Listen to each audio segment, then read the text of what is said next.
পনির এমন একটা জিনিস যে কোনো রেসিপির মধ্যে দিয়ে দিলেই কিন্তু তার স্বাদ দ্বিগুণ হয়ে যায়, তাই না?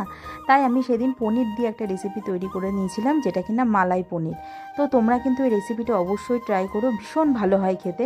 তো দেখো আমি প্রথমে পনিরগুলোকে কিউব কিউব করে কেটে নিয়েছি। এবার দেখো কিছুটা আদা, কাঁচা লঙ্কা আর টমেটো দিয়ে একটা মশলা বানিয়ে রেখে দিলাম। আর আবার মানে মিক্সির মধ্যে কিছুটা কাজু বাদাম আর পোস্ত, মানে যে দুটো মশলা করে রাখতে হবে, এই দুটো মশলা করলেই হয়ে যাবে। সেটা দিয়েও কিছুটা কাজু বাদাম আর পোস্তটা কিছুটা বেটে রেখে দিলাম।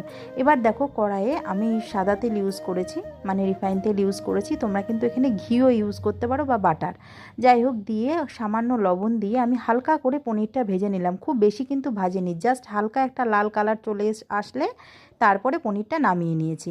তো দেখো এইবার আমি কিছুটা ঘি দিয়ে দিয়েছি এর মধ্যে, এই তেলটার মধ্যে। তো তোমরা কিন্তু বাটারও দিতে পারো। তো দেখো আমি বেশ কিছুটা পরিমাণ ঘি দিয়ে গোটা গরম মশলা ফোড়ন দিয়ে দিয়েছি। দিয়ে ভালো করে নাড়াচাড়া করে গোটা গরম মশলাটা বেশ একটু গন্ধ ছাড়লে, সুন্দর গন্ধটা ছাড়লে, তখন ওই যে টমেটোর যে মশলাটা করেছিলাম সেই মশলাটা দিয়ে দিলাম। দিয়ে কিছুক্ষণ নাড়াচাড়া করলাম, করে দেখো তার মধ্যে দিয়ে দিলাম লবণ। আর আমি কিন্তু এর মধ্যে হলুদ ইউজ করব না। তো তারপরে দেখো বেশ কিছুটা তেল ছেড়ে আসলে মশলাটা, তার মধ্যে কাজু বাদাম আর পোস্তটা দিয়ে দিলাম, সেটা দিয়েও বেশ কিছুক্ষণ নাড়াচাড়া করে তেল ছেড়ে আসলে তারপরে পনিরগুলোকে দিয়ে দিলাম। দিয়ে ভালো করে নাড়াচাড়া করে কষিয়ে নিলাম। আমার শাশুড়ি মায়ের যেহেতু ডক্টরের বারণ আছে দুধ, সেহেতু আমি এখানে দুধ ইউজ করিনি। তোমরা কিন্তু অবশ্যই এই জলটা দেবে না, এই জলের জায়গায় তোমরা অবশ্যই দুধ ইউজ করবে, স্বাদ আরও ভালো হবে। আমার যেহেতু বারণ ছিল ডক্টরের, সেই জন্য আমি দিতে পারিনি। তো যাই হোক, দিয়ে দেখো কিছুক্ষণ ফুটিয়ে নিলাম, ওপরে দেখো কী সুন্দর তেল ভেসে উঠেছে।